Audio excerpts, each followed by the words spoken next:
Let's podcast alongside Joe Giglio. I'm Joe Ovies. We are not inside Eford Studios. We are in Charlotte for ACC Kickoff. We always thank Empire Properties, even when we're not in our Eford Studios. And we always thank our friends at Copiers Plus. Check them out online at copiers-plus.com. Print management, document management, get it to the cloud. I'm guessing the ACC could use some of their expertise after some technical difficulties they had earlier in the week, but that's another conversation for another day. As you like to say, we all have technical difficulties. We all have business needs as well. So check them out, copiers-plus.com. Get all your print and your data management needs. I also need them to I need to put signs around my house to remind the kids to go to bed. So I woke up at 4:30 this morning. Okay. True story. 4:30 to get to Charlotte this morning, so I had enough time to set things up, XYZ. As I made my way into the kitchen to feed the cats early, it was a great day for the cats. They're like, oh, damn, we're getting fed at 4:30 in the morning? Let's go. I heard my older son yelling, playing a computer game. So now I know when I'd say, hey, man, what time did you get to bed last night? He's like, I probably went to bed around midnight. I can now ask him, so why did I hear you? Cover. No, I just crapped on him. At 4:30 in the morning. Explain that to me. Maybe he was up early. Maybe. I doubt it. I don't think he ever went to bed. But that's another story for another day. We're at kickoff. These are where the shows get a little bit different. We're going to talk to West Durham here in just a second. We're also going to talk to Dave Clawson of Wake Forest, Manny Diaz from Duke, and Bill O'Brien, because Bill O'Brien allows Joe Giglio to ask not one, but two of his favorite category of questions. Yes, I'm looking forward to this. This is, if no one else will be entertained, I will be. Yes.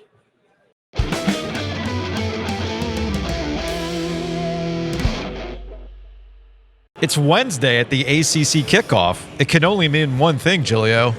It's West Day at ACC Kickoff. And because West Durham is kind of like an avatar corporate champion for us as he's consuming two Roosters Shibumi. Mm-hmm. We love this. We appreciate you showing out for the corporate champions, Wes. You'd be really good with some of this, don't you? What? Some of that breeze through dark roast. Ooh. Look at him naming off the corporate champs. Hit them both. I have the bourbon coffee in there. The other flavor, my favorite flavor, their signature flavor. There's a bourbon coffee? Yeah. You didn't tell me that. Yeah. You offered me shibumi or cookie dough. It's a pint. If you're going somewhere where you'll have some refrigeration, I can give you one for the road.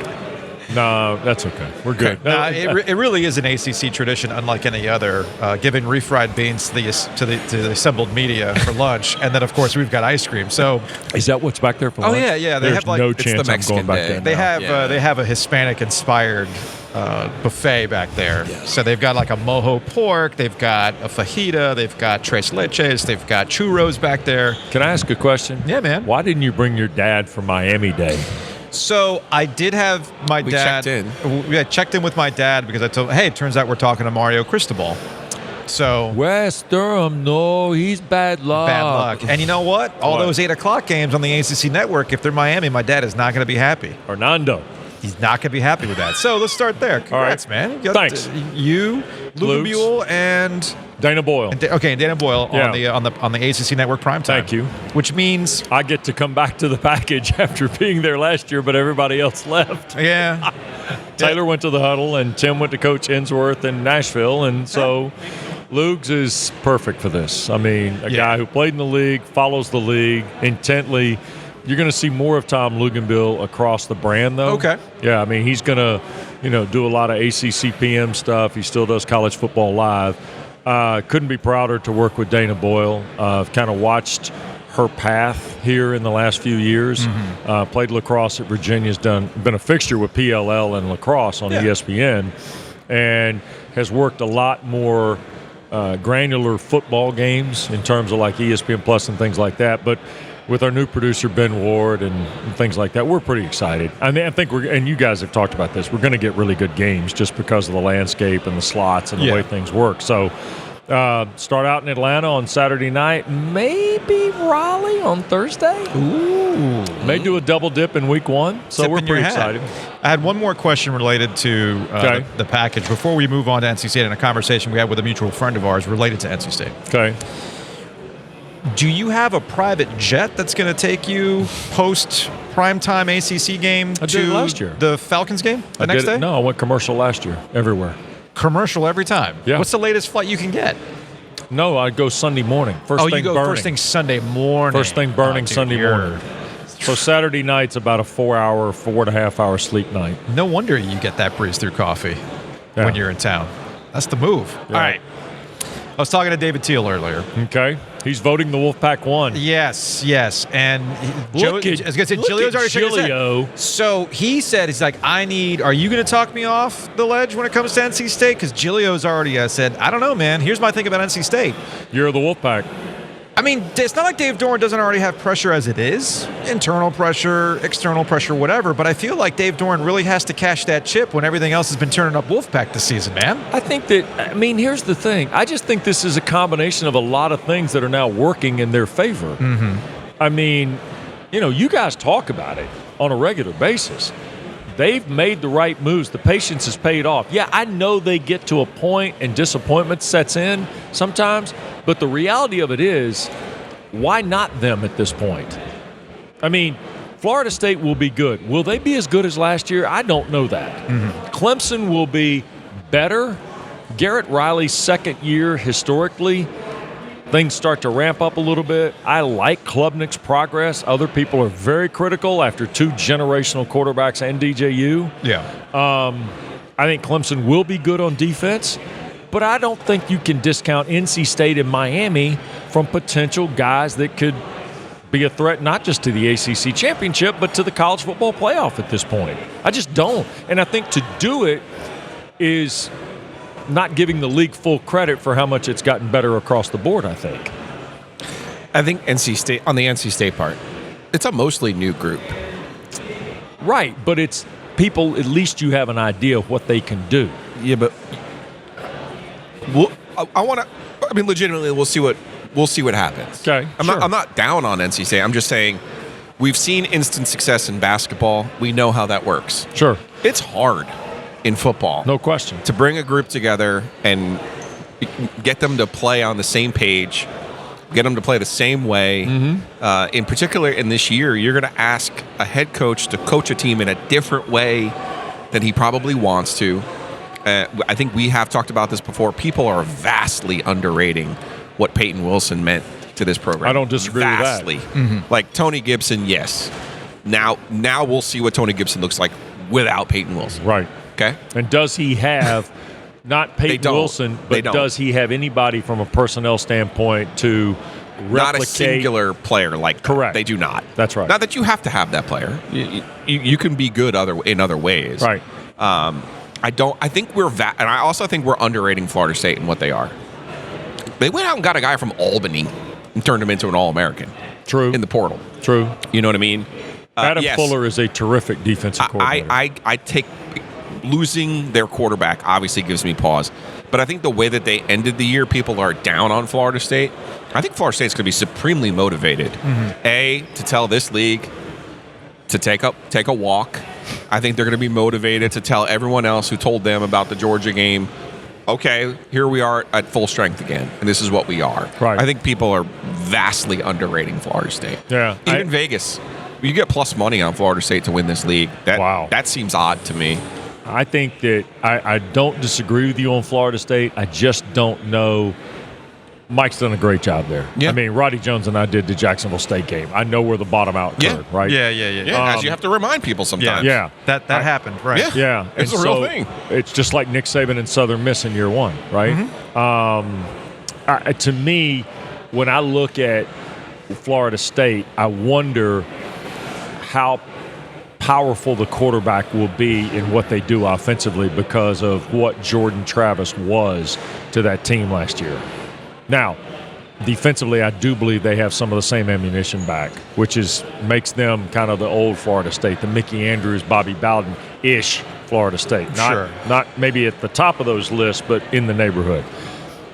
NC State, I see a program that's good on both sides. Maybe not great, Joe, but you got to get to 0, 1, or 2 in the loss column. You're still in the game now with all the width that we've given ourselves with 12 teams. What I agree with you, I think the top of the league, I think there's probably 5 or 6 teams that could win the league. Maybe 6. Are you counting SMU or not? No, I'm counting Louisville.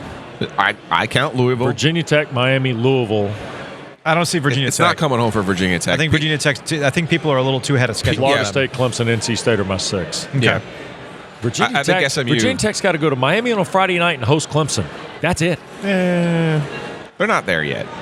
I think we're a little ahead of schedule on that. Yeah, they're like Miami. They want Every him year back. we want the U They want him back. back. People want Virginia Tech back. Yeah. He's done a good job, but they're still not throwing out.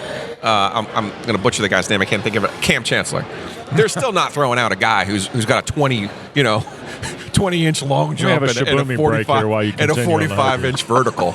I don't think they're that. They're not stacked yet. They're not that. Now that I know what's for lunch, this is lunch. Yeah, that's amazing. No, but I also think Georgia Tech, who has an unbelievably difficult schedule, they're going to get somebody. But he's turned into a really good coach. We haven't talked about Carolina. They're a talented team. They are not going to get discussed in the 4-day marathon here in Charlotte. That's what Mac wants. We haven't talked I about understand them. that's what he wants. And guess what? Go to Minneapolis and put a number on them. Syracuse. Yeah, okay. We're not talking about Syracuse.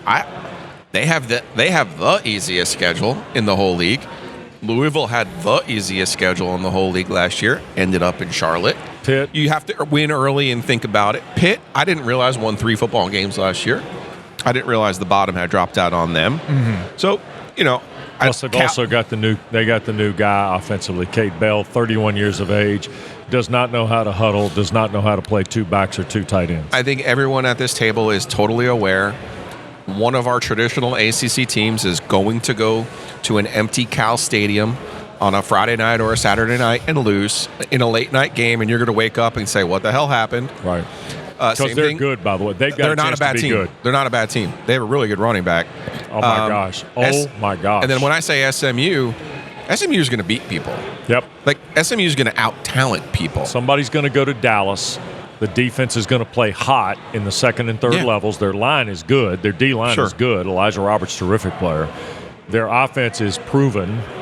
And Lashley knows this league. See, people have forgotten he coached in this league. Miami. At Miami. He knows it. And they have a transfer from Miami playing running back who is off the charts fast. All these teams that we're talking about and listing off, I mean, look, since we're so desperate for a Feinbaum of the ACC, fine, I'll do it. I'm going to come up with a Feinbaum-esque question. Okay. How many teams will the ACC get in the college football playoff this year? 3 to 4. 3 to 4. Let's go all in. Look at Giglio. I did it for Giglio's benefit. First of all, let me back up on it. Wes is committed to the bit. That's the thing. All right. Well, trust me. If a week ago Monday, I had to watch somebody in the A block and get up, tell me that 5 SEC teams were going to the playoff. 5, Giglio. Well, here's the problem. I can certainly say 3 or 4 if somebody. If you're going 5 deep, well, because the 3-loss SEC team is a completely different beast, Wes. Come on now. But see, you're making a face. I'm being facetious about it. But this is I'm telling you, this is what this is. This is what it is. Remember in Championship Saturday? Oh boy! What thing is unlike what thing's not like the other? But I think Jeff Brom, who sat down and talked to us, had it right. The ACC is better 1 through now. What do we do with Notre Dame? 7 or 8. We'll throw them in there. Yeah, I'm saying this. I'm saying that I think the league is better than. I think it's better than the Big Ten. Period. Right. And obviously the SEC has better teams up top. And the teams at the bottom of the SEC always acquit themselves, like a Mississippi State. That's where the league has kind of failed it. That's where the ACC has kind of failed itself, right? You have some of these games. You go to Starkville, you get run out of the gym, and you're like, "What the hell just happened?" Like you can't have those type of games. I don't disagree with that. You know what I mean? Those. Right. And you're talking about Carolina going to Minnesota. And then unfortunately for the ACC, they never really get credit when they win games either, right? It's like, oh well, Wake Forest beat Vanderbilt. Well, no, Vanderbilt doesn't count. Well, that's the thing. It's got to be. This gets back to the desire for Virginia Tech to get back, Miami to get back, because the right teams have to be the ones that are are winning these games. It has to be the right teams. As Packer always said, the league is better when Virginia Tech and Miami are good. Yeah. And I think Miami is going to be good. I think Miami is one of – look, the true test for us guys that have been to a few of these, how many teams typically get first-place votes in the preseason poll? It's usually 3. Oh, there's always one random. Yeah, there's always a random guy who runs a blog, who works for the small-town paper that votes the 13th team. You're gonna get 4. And Josh Graham. Don't forget Josh. Loves to go off the board. Has Josh come back down from outer space after he got dunked on by Jim Phillips? Well, he got dunked on by me yesterday. Oh, did you? Yeah, I'm so excited. Nice. I would say this. I think you're going to see 5 or 6 teams get first place votes. I was going to go. I could totally buy that. I was going to go with 5. And I think that speaks to the depth, though. Yeah. Okay. But the thing is, as we found this out in basketball too, nobody wants to talk about depth in the SEC. It's been decided. The die has been cast. It does not matter. Right, because, and here's my statement on this. Are you going to tell me the 5th or 6th SEC team is better than the 3rd ACC team? I'm not going to say that. I will.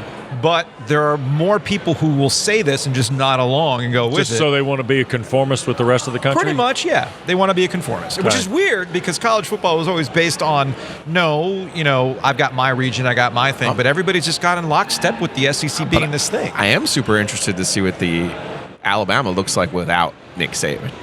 I think they made a smart hire, but I am super interested. Because you know how much I enjoy Duke having some problems after Mike Krzyzewski. And problems making the Final 8, winning the ACC. Yeah, exactly. Like Alabama's going to go 10-2 this year, and people are going to be mad. So let me ask this. In the light of where we are with this, so all of a sudden this league now has improving football year after year and deeper football as a result of mass. Sure. And also, we can say there are 5 teams, there's 6 teams, there's 7 teams who might be capable, right? But who's the one that's going to – you mentioned SMU. You mentioned the Saturday night after dark at Cal or Stanford or whatever. I think it's a year or 2 for Stanford. I think Troy Taylor's a really good coach. I just think it's going to take a bit. The idea, though, that somebody could go get somebody – and take them off the rails in this league, that's not a foreign topic. That's happened before. Yeah. I saw Georgia Tech do it. Carolina last year. Yeah. I mean, so in essence, we've got to bank on the brands here. Well, okay, to that end, I think we might be asking the wrong question about Alabama. I think we've already forgotten last year. Clemson was thrown into the trash because they lost at Duke. Yeah. On Labor Day night. They got run out of the gym, actually, by Duke. Yeah. I mean, but you understand, you understand the optics of that, right? That's what I'm saying. Yeah, that's what Wes is saying too. Yeah. Like somebody stumbles. I remember when Florida State smoked LSU and got credit for about 72 hours, and then a month later they didn't get credit for it anymore. Well, because that's the way the game is played. So here's my curiosity, because let's talk about the game. This is what I was getting at with Alabama. Okay, we've seen this tying back to ACC basketball. We don't give credit even to the blue bloods necessarily because they don't have the Hall of Fame coaches that are on the sidelines anymore. Right. Duke can get to the Elite Eight, and people are just like, they're not thinking about it. If it was a Coach K team, like, oh man, look what he was able to cobble together with a group that dealt with injuries and all this other stuff, people would have given them the benefit of the doubt. So what's going to happen to Alabama when Nick Saban? You need Ivana, by the way, to do a little housekeeping here.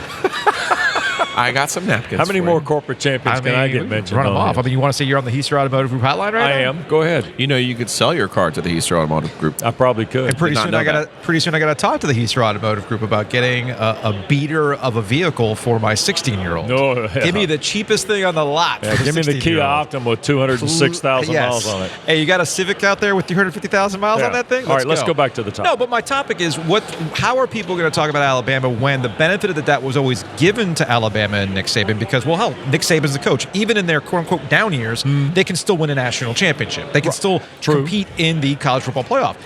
The board does not have that level of just automatic respect. Well, so how do you talk about Alabama? It's a good question. The same way, how are you going to handle Georgia when they lose in a mid-year game? Yeah. I think they elevate to the benefit of the doubt. I agree with that. I don't think they're ever going to lose the playoff. I'm glad Saban's gone. He never would have lost in this format. He would have lost once, and then his team would have rallied like he always does. Yeah. And then they'd be in, and you're done. Yeah. Right. I mean, And here's the question. I think that's Georgia now. And some of this now extends to Rich Clark, Lieutenant Colonel Rich Clark, retired. Yeah. Who, is now the new executive director of the College Football Playoff, who was here yesterday. Mm-hmm. My question is going to be, at some point, the scrutiny of the College Football Playoff Committee, how much more transparency, access, what are we going to find out about that process as we go on? I give Bubba Cunningham credit in the NCAA Basketball Committee, Giglio. Yep. They've actually turned over now the metrics of what they're going to use. They're using Bart Torvik. Right. And they're not using just this, secret sauce net formula that somebody dreamt up in a back room in Indianapolis. That changes every year. Steve Forbes will still find the numbers within the numbers to There's tell no you a question, different story. and we're all going to. But how's the big picture going to work? No, because you're staging it at 12, and now you want to go to 16. They already want to go to 16, and we haven't played 12 yet. And the push for the 16 is going to come over. We're again getting back to the jokey question of how many ACC schools are going to be in the college football playoff. I think 3 is a legit statement. I think 3 is a legit statement, but when the SEC doesn't get the number that they want, that's when we'll really start hearing about a push to 16 with the usual automatic qualifiers taking place. Although then you never know. The tastemakers might change their mind, because I've already seen Nick Saban on the mothership talking about how we don't even need automatic qualifiers. I want the 12 best teams, which of course is code for the SEC of all of our teams, none of your teams. Here's the craft point as well. At some point, the content is derived from wins and losses. Yeah. So therefore, week 1 in Gainesville for Miami, week 2 in Charlotte for NC State. Pick your favorite game. Georgia, Clemson in Atlanta. If Clemson can hold the rope, what are they, 14.5-point dogs, I heard? I also will close on this, because I don't think that's going to go well for Clemson. That's my curiosity. And they're going to talk about the die being set. As Joe 48 hours later, Dabo will be done. Clemson's over. The dynasty melted 3 years ago, and all the Feinbaum rhetoric of the last 3 years kicks in. Well, that's what I always find in funny the about A block. What I always find funny about the Feinbaum of the ACC is that Feinbaum talks more about Clemson than sometimes the ACC talks about Clemson. But that's another story altogether. The point that I was going to make, since Joe likes to call me the king of vibes, I do think that these are informed vibes, Wes. Informed vibes. I don't know why he's taking offense to this. I know. I love it. I think. Here's my theory. Florida State Clemson is more than just how it plays out on the football field. It's not about who's going to win the ACC. I think that if Florida State has success again, wins the ACC again, the crown gets turned over. It's not so much the crown gets turned over. It's that Clemson fans, they don't want to fire Dabo, but they're going to look to Dabo and see, I'm sorry, Dabo. The portal. Look what they're doing. Look what you're doing.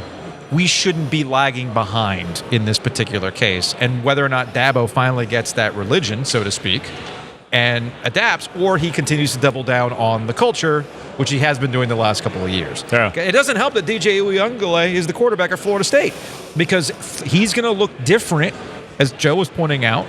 With better players He's going to have better players around them than he had at Clemson. I don't disagree with that. And Clemson people are going to go, wait a minute. Why didn't we do that? Why didn't we have this? Yeah, I'm just going to caution Garrett Riley year 2 at Clemson with Matt Luke in the offensive line. Yeah, I forgot about Matt Luke. It's going to be a totally I'm telling you, I think Clemson is going to be vastly different offensively in terms of their synergy than they've been the last couple of years. All right. That's all I'm going to go with.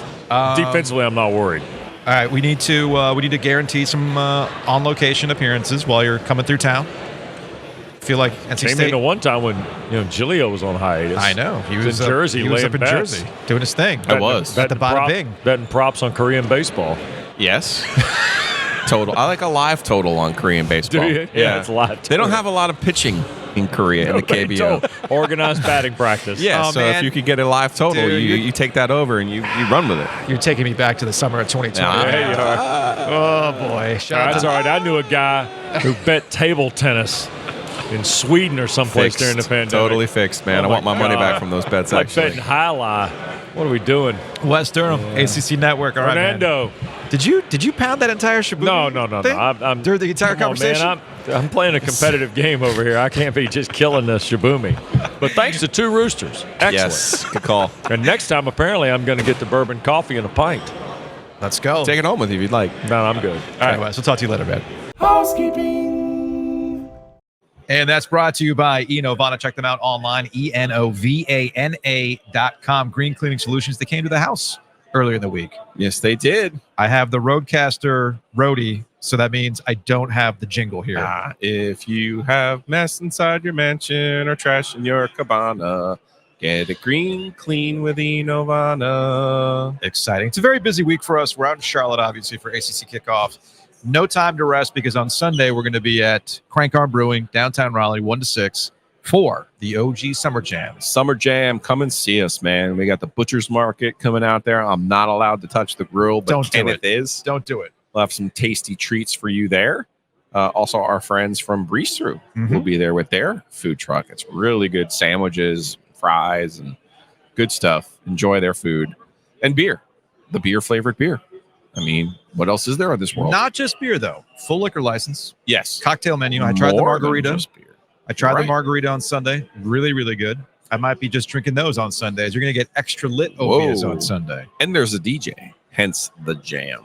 We got jazz from 1 to 4. I think the DJ is coming through after that. It'll be a lot of fun. So go check it out. Big thanks to the Butcher's Market for hanging out and providing the meats. Also, as you mentioned, Breeze Through will be there with the food truck. Breeze Through's a big reason why we're doing the podcast festival. Check them out. breezethrough.com. Go to therialto.com to buy your tickets. We actually will be talking to some podcast friends. It's been a podcast friends kind of week. We talked to Jason Kirk earlier in the week from Shutdown Fullcast. Michael Felder will join us later in the week from Hand in the Dirt, get his thoughts on Carolina's defense, but that'll be later on in the week. But in the meantime, check out breezethrough.com. Also want to thank Whitaker and Hamer. I've been waiting all day to ask you this question, Joe. Do we need Whitaker and Hamer after your drive to Charlotte? We do not. Success. At least for the drive here. There's still some driving around uptown Charlotte. We know how you are in uptown, downtown settings. Yeah. And of course, there's the drive back. Forgot about that. Yeah, you forgot about that one. But if something happens, They're we got there for Whitaker you. and Hamer, baby. That's what it's all about. So big thanks to them. You are also rocking the rowback today. People have been asking you about. It's almost kind of appropriate you're wearing that peach polo today because it's like in honor of Gaffney, South Carolina. The Panthers opened up training camp today. They're just not down at Wofford anymore. They're actually up the street doing their training camp. But in honor of Gaffney, the big giant peach, you've got that on today. The peaches are here. I get my peaches at Rowback. RHO back, rowback.com. OG20. Use that promo code. I got to tell you this. And it's going to be on one of those access purposes. Okay. They're going to come to the OG Golf Classic. I'm excited about this. And they're going to have we are going to have access to Rowback products. I love it. Because honestly, I tell them, and I tell anybody, this is the most comfortable golf shirt I've ever worn. I wore it 2 weeks ago when it was record highs. I had no problems up top. Mm-hmm. Okay. Actually, today, this is a full show. You're getting the full ensemble today as Chilio is walking back so he can show off the pants. There you go. Those look comfortable. I'm not going to lie. I'm more of a shorts guy, but those look comfortable. Well, for this event, I wanted to put pants on. Okay. And it just so happened to coincide when they sent me new pants. So. Perfect. I love that. They're joggers, technically, but I love them. So I'm in, and that's why I keep telling people, try it on. And it's hard because, they're online. So this is a great opportunity to connect our audience to them. So I'm looking forward to that. Check them out, rowback.com. Use that promo code OG20.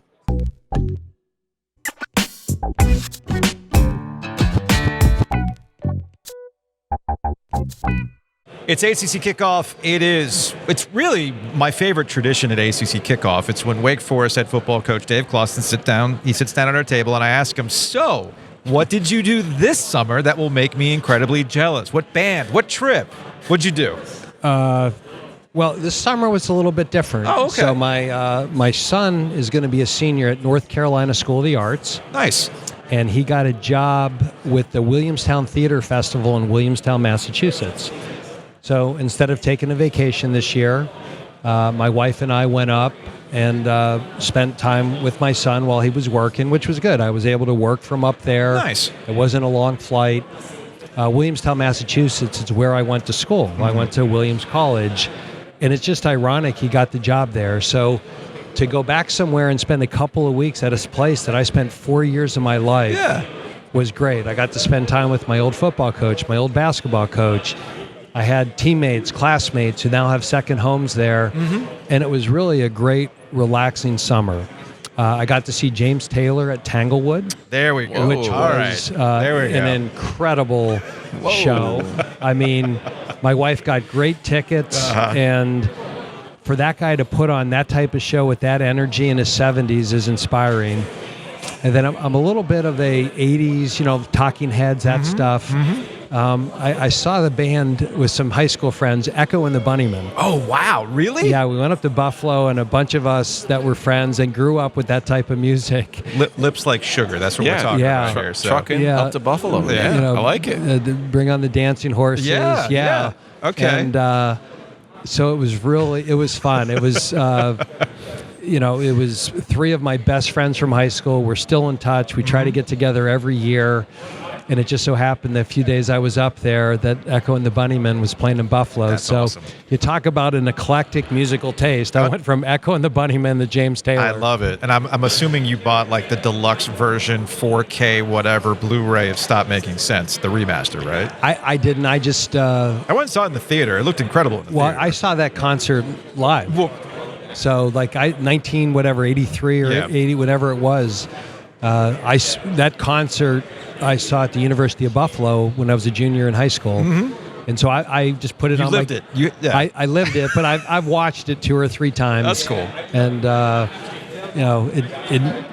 David Byrne. I went up and saw him a couple years ago in New York when he was doing American Utopia. Yeah. So that I could watch that over and over. It never gets old. So Giglio knows this about me. I was doing some research of College Football 25. Is the slow mesh in there? Do they run it properly? I've never seen it. You've never seen it? I am not a video game guy. None of your players? Like if you gave me an old Atari joystick, I might be able to manage something. These new controllers. I mean, my son tries to get me to play soccer with them, and I just make sure I have Messi, and I never, ever pass it. I just try to have him outrun everyone down the field. No, I was curious as to whether or not either one of your players has... I mean, come on, the college kids are going to have the game if they've actually seen if they're running it properly. I guess it hasn't made it to you yet. Well, I mean, I've heard things about it, but see, like if you notice down here at ACC Media Day, like we're one of the few teams without a quarterback here, and the reason is Devontae Gordon has told us how good he's getting running the slow mesh on the video game. So I think we're going to have a package for him playing quarterback, so I can go back to the ACC and say, hey, we did have a quarterback. We just hadn't unveiled him yet. And, we're going to have a 330-pound guy running the slow mesh. See, I've been asking coaches if there's been a player that has gone to them after getting the game, playing it for a week or two, and saying, hey, I'm just saying this play works every single time in the video game, maybe. Devontae Gordon, when he got in the van yesterday, the first thing he said to me is, Coach, you should see me run that slow mesh. And I just said to him, okay, Devontae, I'm going to put you at quarterback in practice.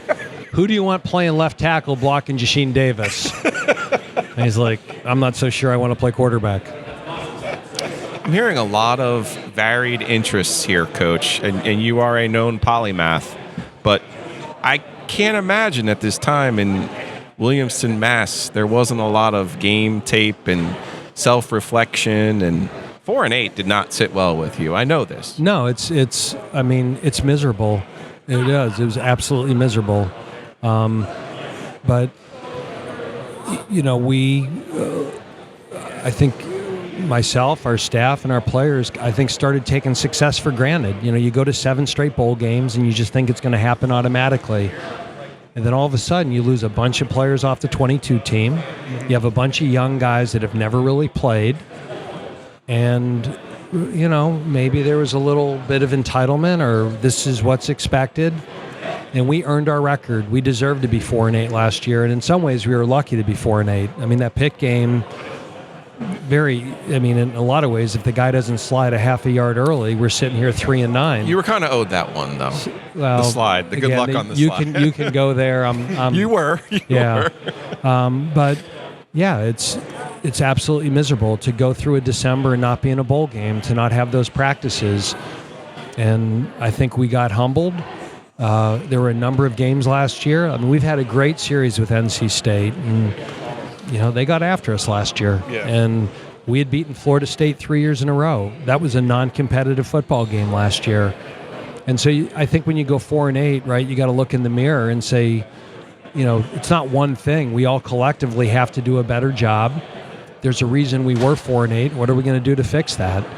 And we've been very intentional this offseason, and we'll find out in the next 4 months of how well we address those things. You were able to build a better mousetrap under the old model of what college football was, pre-NIL, pre-transfer portal.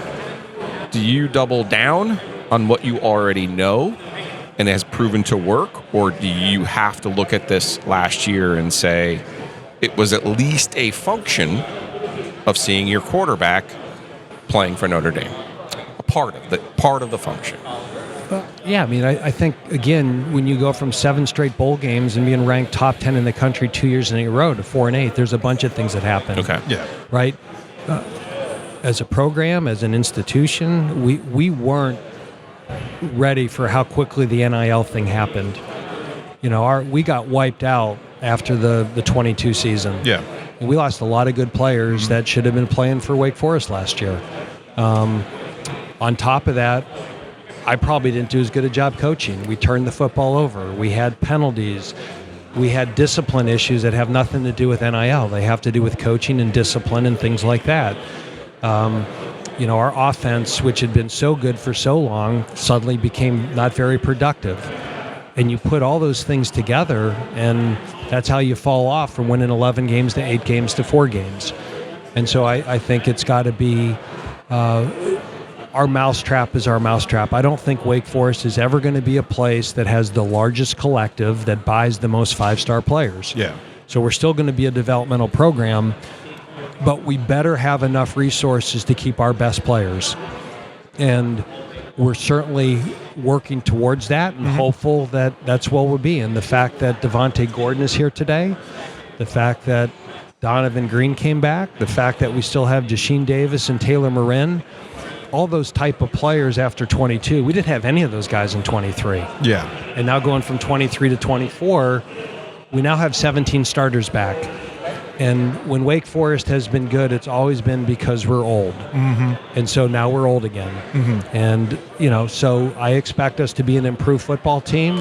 We'll find out how improved in the next 4 months. But I'm at this media day, quite honestly, a lot more hopeful and optimistic than I was a year ago. I was very, very concerned a year ago with everything that we lost.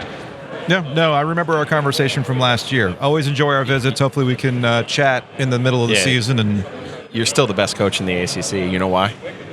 Our mousetrap is our mousetrap. I'm putting that shit on a shirt, man. That was amazing. So, Coach, we appreciate the time. okay, thanks for the ice cream. Yeah.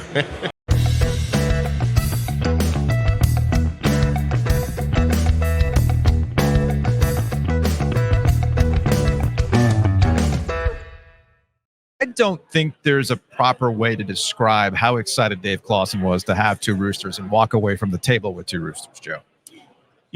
There's a lot of people confused about Dave Clawson. They try to compare him to Herb Sendek. No. And the truth of the matter is, Dave, the Who time would that compare him to Herb Sendek? oh, buddy, they're both extremely intelligent. Yes, they are. Right? Yes. And yes.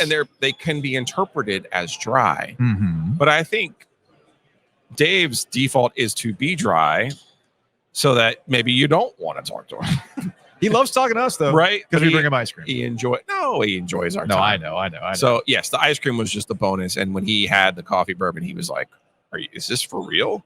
I was like, well, they're not at they're in Wake Forest, the town. Mm-hmm. They're not in Winston-Salem. But I told him, next time you're in town, we'll take care of you at the 2 Roosters. Go check them out on Person Street, or go to our home base, Lake Boone, the epicenter, the OG epicenter. The flavors were just a big hit today. Shibumi Shade, the cookie dough, which has a sprinkle of salt in it. Yeah. Don't sleep on that now. It's pretty good. Now, after all the ice cream that we've consumed today, you know what we're going to need after this, right? We're going to need a break. You're going to need some roughage. You're going to need something a little bit on the healthier side. I mean, good, but healthy. Yeah. And that would be Happy Inhale. Let's take a break. Let's take a hockey break. Brought to you by Happy Inhale. Inhale. You know what I needed a break from? Well, I made the mistake. It's always good to catch up with Adam Gold. Yes. And I made the mistake of asking him a Canes-related question. Oh, you can't turn It's like, hey. Adam off now. I'm like, hey, man, like, what are you hearing about this? You know? And because, I mean, people know Adam and I still talk, obviously. Once he gets wound and up, my goodness. forget it. Yeah, man. It was game over for me. Game over. 45 minutes later. This is the one thing I learned working over there. He would do a 3-hour show, and I would see him in the kitchen, and I would think to myself, surely the man has nothing else to say. Nope. No. His stamina is unmatched. I mean, you've sat next to him at a game, right? Yes. It's just stream of conscience. Yes. So anyway, I need a break. I need a break. So yeah, I needed a break from that hockey conversation. And I needed a break from a break. But anyway, go to Happy and Health, check them out, download the app, and get some goodies from the app as well. Free smoothie, and of course that free bowl for your birthday.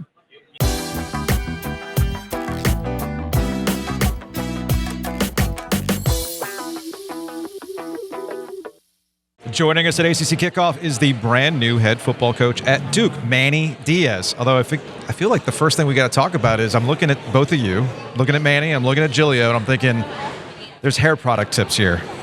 Yeah, hair product tips for sure. I'm a pomade guy. I just use 10W30 motor oil. Okay. Castrol usually, sometimes Quaker State, depends on what's available.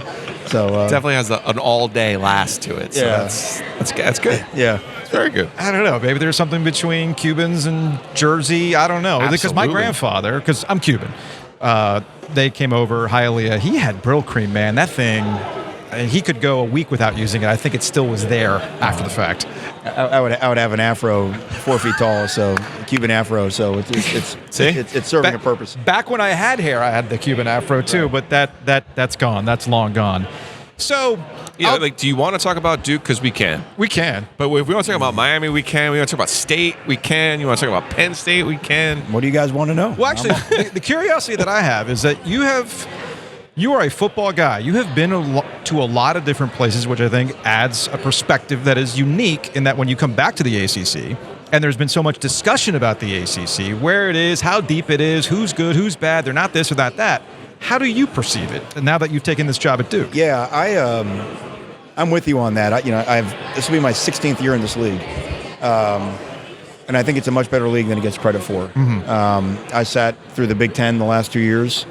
Our first game against Purdue, coached by Jeff Brom, we beat them by 1 score. We won 22 other games at Penn State. Every one of them was by double digits. Most of them by well over 2 touchdowns. The league just doesn't have the depth that our league does. But it doesn't face the same reputation that our leagues do. We say, well, what about the teams at the top? Well, what about Duke? Right? What about Duke basically being 1 4th down stop from beating Notre Dame? Mm-hmm. What's important about Notre Dame? Well, Notre Dame was 1 4th down stop from beating Ohio State. What's important about Ohio State? Ohio State had the ball down 6 in Ann Arbor against everyone's consensus best team last year, going to win the game, okay, and in their biggest rivalry game. Mm-hmm. So, and I get it's hard to compare scores and whatnot. Oh, by the way, let's go the other direction. The same Notre Dame who also got throttled by Louisville. Well, who's Louisville? Oh, that's a team that Florida State beat for the ACC championship game, but somehow by not enough. Right. And that not enough is what kept them out of the Final Four. So, yeah, I think it's okay. I think my issue is this. I don't expect people in other parts of the country to believe that. It doesn't matter what they believe. What's weird to me is the people in this part of the country don't say it loud enough. Mm-hmm. Right? You know what I mean? When you're trying to get a sense of believers, you got to start, and you're inside your own church. You know what I mean? You're not going to get, if the people inside the church don't believe, you're not going to get the outsiders to believe. And really?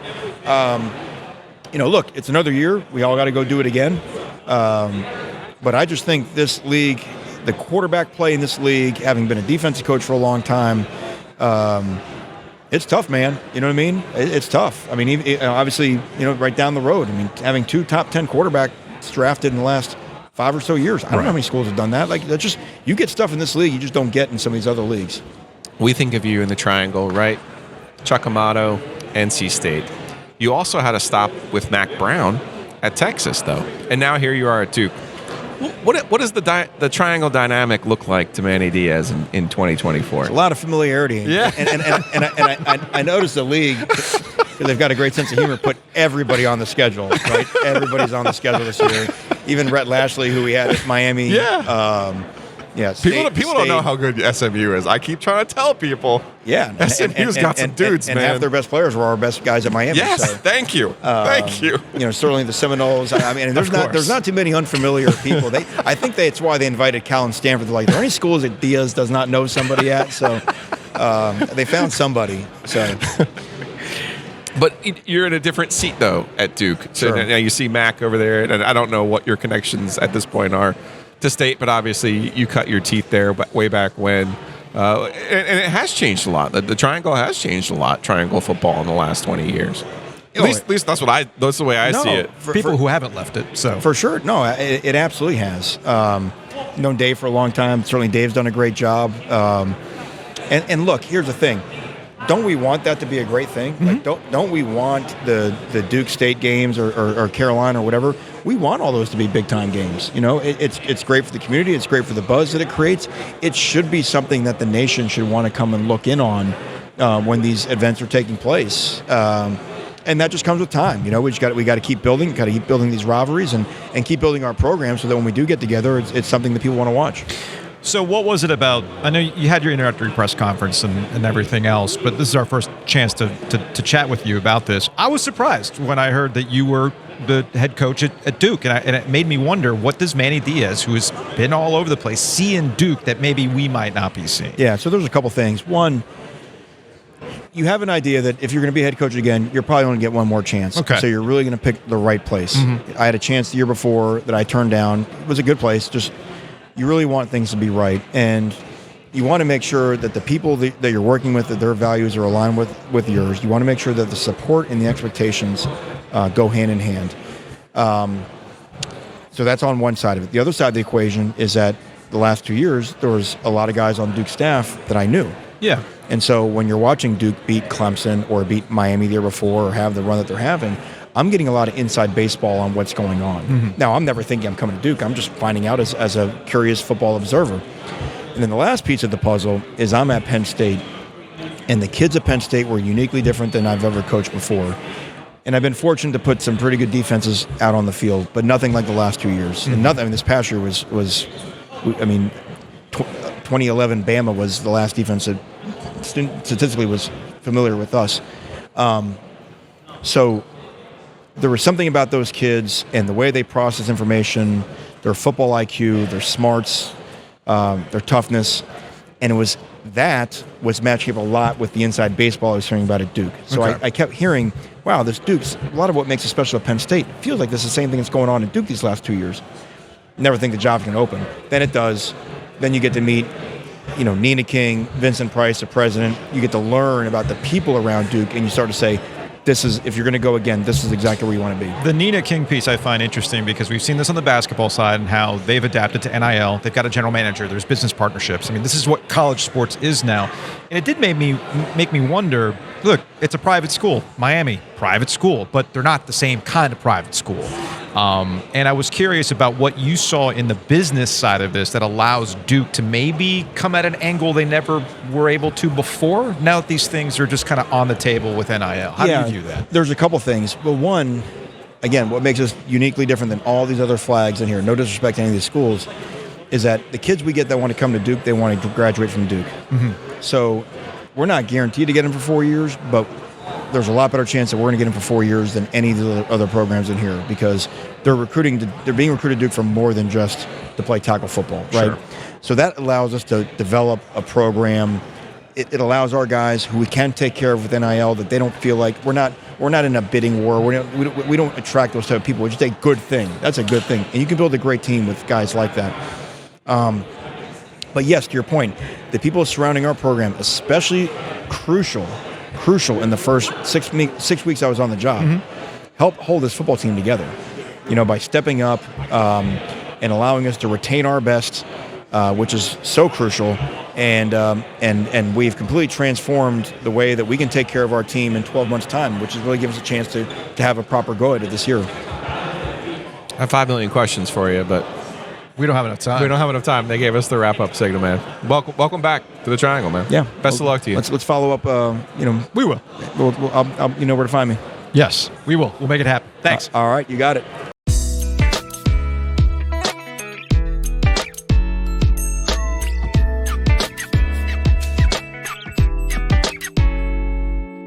Big thanks to Matt Davis at State Farm. Check him out, insuregarner.com, theoginsurance.com, or call him directly at 919-779-8277.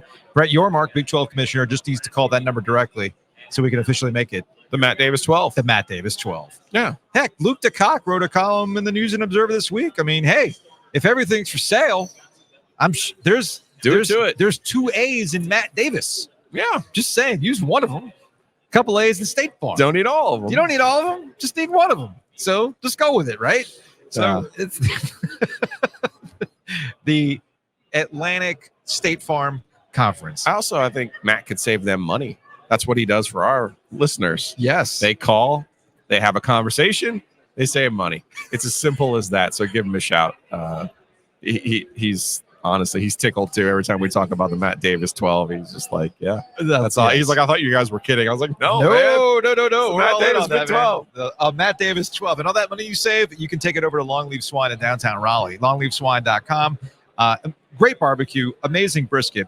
But I'm on this mission to remind people Smash. it is the best burger in town. It's good. They had one with, what was the special burger? It had like bacon. It had the jalapenos on it.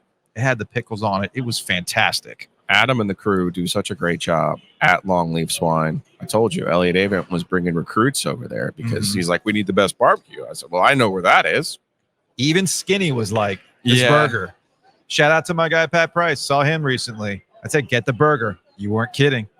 Damn right I wasn't kidding. I'm not going to joke about the burger. Yeah, people, by now you should know that. You should know our this. food recommendations. You should know this. Big thanks to Hometown Realty as well. Check them out, myhtr.com. Locations across North Carolina. Obviously, they got the big billboard in Garner, which I will be seeing lots of this upcoming youth hockey season. So again, check them out, myhtr.com. With Hometown Realty, what we're talking about here is all the new construction that you'll see, right? Yeah. Heck, Charlotte's got a whole bunch of new construction as well. The builders usually have some sort of incentive, right? And that way you can all know all the ins and outs about what you're going to be getting into at Hometown Realty. So again, check them out, myhtr.com.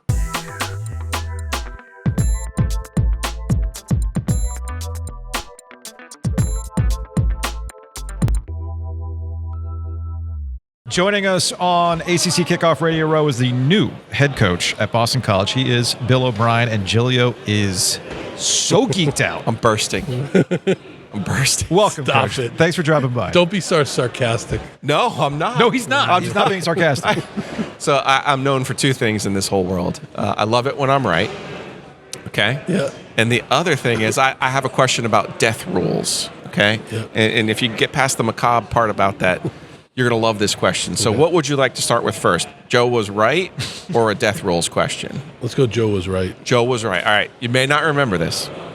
You were Ted Roof's offensive coordinator. Yes, I was. My first We were not very good. My first full-time beat was covering Duke football. Yes. I worked at the News and Observer. You were the offensive coordinator. Oh, Okay? it was not good. When I was growing up, I was a Penn State fan. Yes. Yes. And I almost promise you don't remember this, but the day you were hired, I remembered this. I was looking through your bio, and you went to Brown. Yes, I did. You played quarterback at Brown. No, Linebacker. You played football at Brown. Yeah, yes, sir. Yes, Okay. sir. Yes. And you were a coach, and you were coaching offense, right? Yes. So I said to you, we were on the field at Wallace Wade. It was the end of a practice. I said, you went to Brown. Yeah. And you're like, yeah. I said, you're a coach. You said, yeah.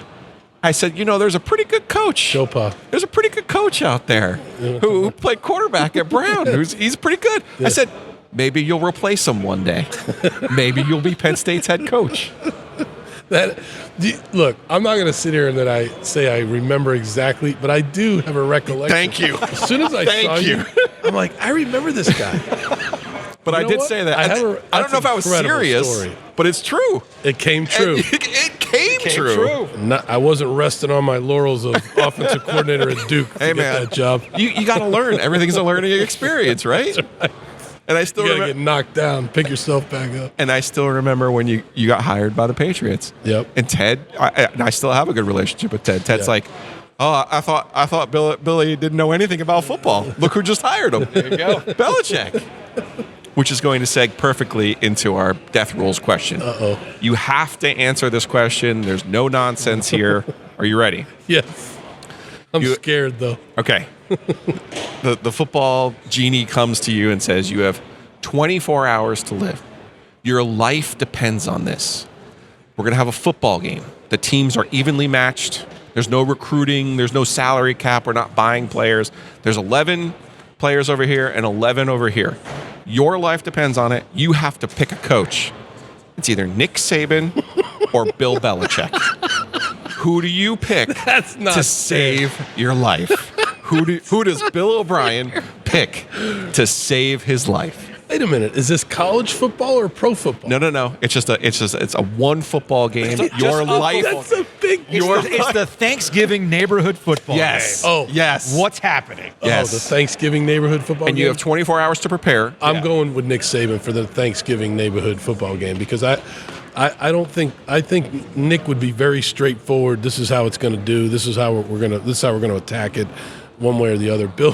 Bill might be a little bit, it might be difficult for the guys to understand exactly how Bill wants to attack. Belichick probably wants to play lacrosse that day anyway. I'll also answer for you. If Tom Brady's not on the team, I'm not sure Bill can win the football game with my life on the line. Okay. So I definitely want Saban saving my life, right?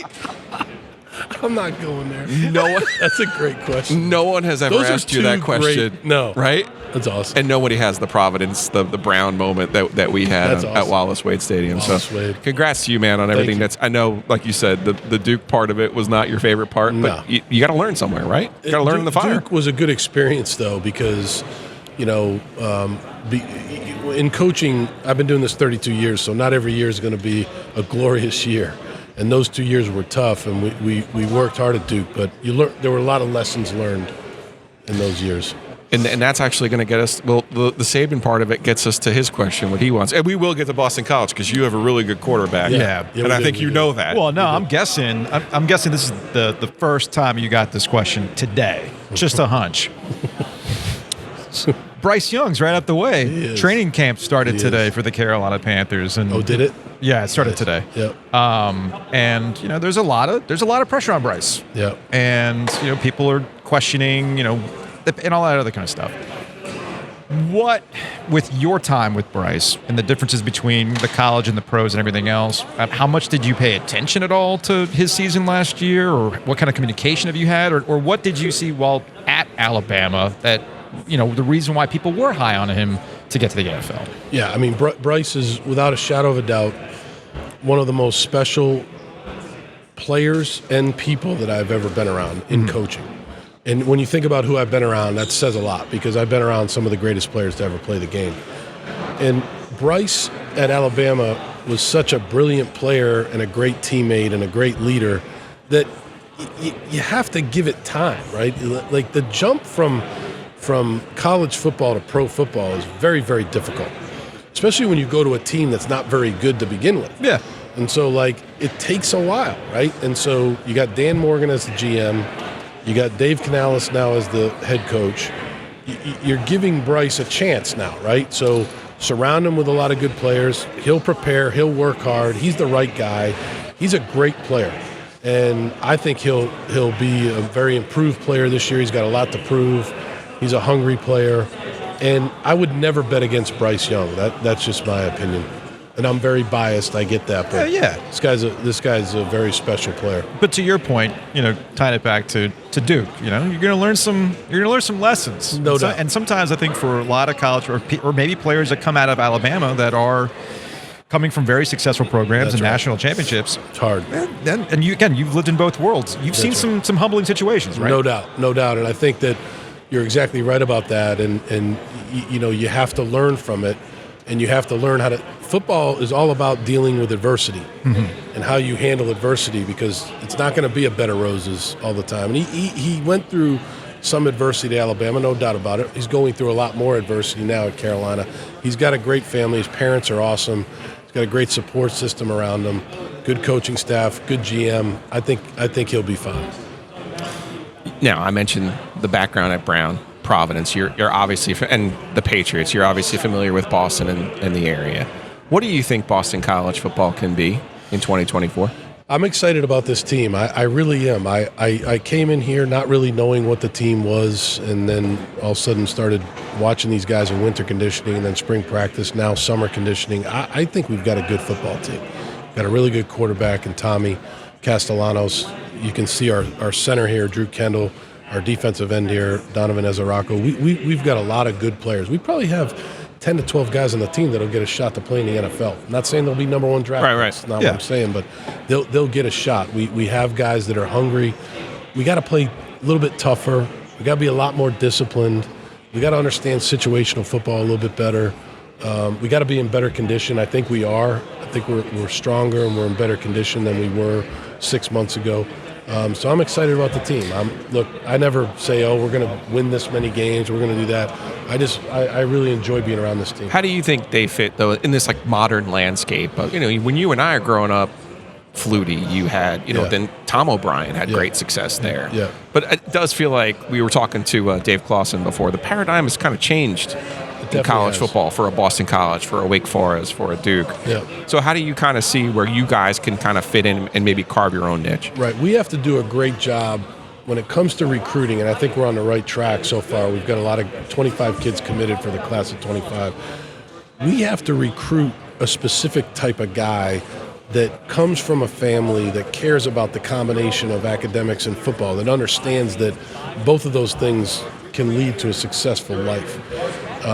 The guy that is looking for the NIL right away, that's probably not the guy for us, right? We have to recruit guys and then be able to develop those guys, retain those guys. Don't let them transfer. Yeah. Develop a relationship with them, retain them, and develop them, and then see what happens. We've always got to have a quarterback.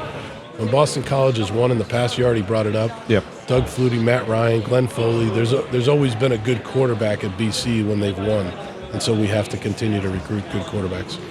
I was going to say, when you were referencing big players, the positions, NFL, I mean, that's the Boston College that I remember. Yeah. Growing up. Of course, Joe brings up Flutie. If my dad were listening, and he's going to listen, he's a Miami guy. He's like, why? Why bring up Flutie? Don't do that. Just don't. Flutie, I think I was about 14 or 15 years old when the Hail Mary happened, and that's one of the greatest plays. Yeah, I mean, it's one of the greatest things of all time. Miami Hurricane fans are not happy about this. We appreciate the time. Yeah, Coach. And, good luck, man. Thank you, guys. Glad we could throw you off with some very interesting questions. Cool. Right? That was very cool. Thanks again. That was awesome. Thank you.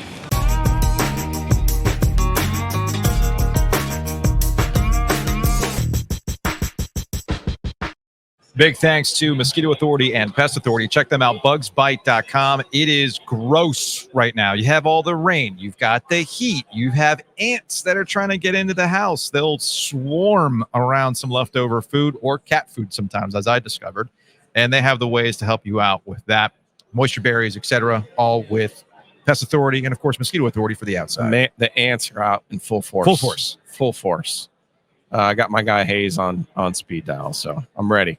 So again, check them out, bugsbite.com, and you can bundle and save. And if that's all kind of stressing you out and you're trying to find ways to relieve that stress through natural means, Nature's Relief Hemp Store.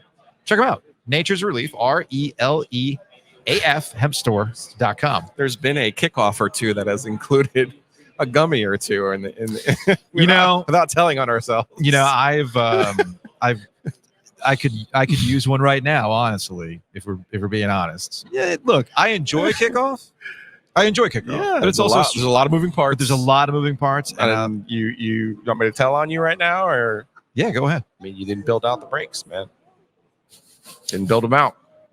You're just flying by the seat of your pants. I was too busy looking at my football almanac today. You were. That's why you're ready to get the print version, though. The online one is not enough now. You need the. Did you take those with you, or no? Did you leave them? No, I have them, actually. I have them. Good. I don't know where they are in the house, but I still do have them. These things aren't cheap. Of course I know they're not, but I'm just saying. I mean. So anyway, naturesreliefhempstore.com. By all means, go ask questions. Summer hours. That's what they're there for. They ask questions so you have a better understanding of what's going on. And yeah, summer hours. Summer hours on Western, Thursday through Saturday, 10 a.m. through 10 p.m. So you got the full experience there. Go check them out and tell them that the OG sent you. Just leave me a couple sodas, please. I mean, honestly, my grape sodas are in high demand in Garner, and I'm not happy that I've had to go to other Nature's Relief stores to do it. I'm happy to do that. But, I got my home base there on the G on Timber Drive there. So, leave me my supply, okay? Fair enough. Fair enough.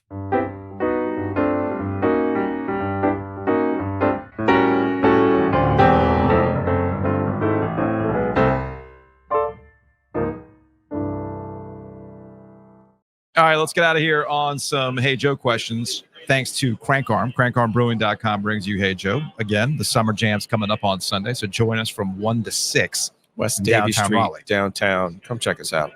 I was looking at Twitter, and I will say this. I thought this was the best thing that I saw. There was a guy walking around here in the Hilton in Uptown Charlotte, and he had a Maryland Terps hat and a Maryland Terps shirt, and I put it up on the screen if you're watching on YouTube.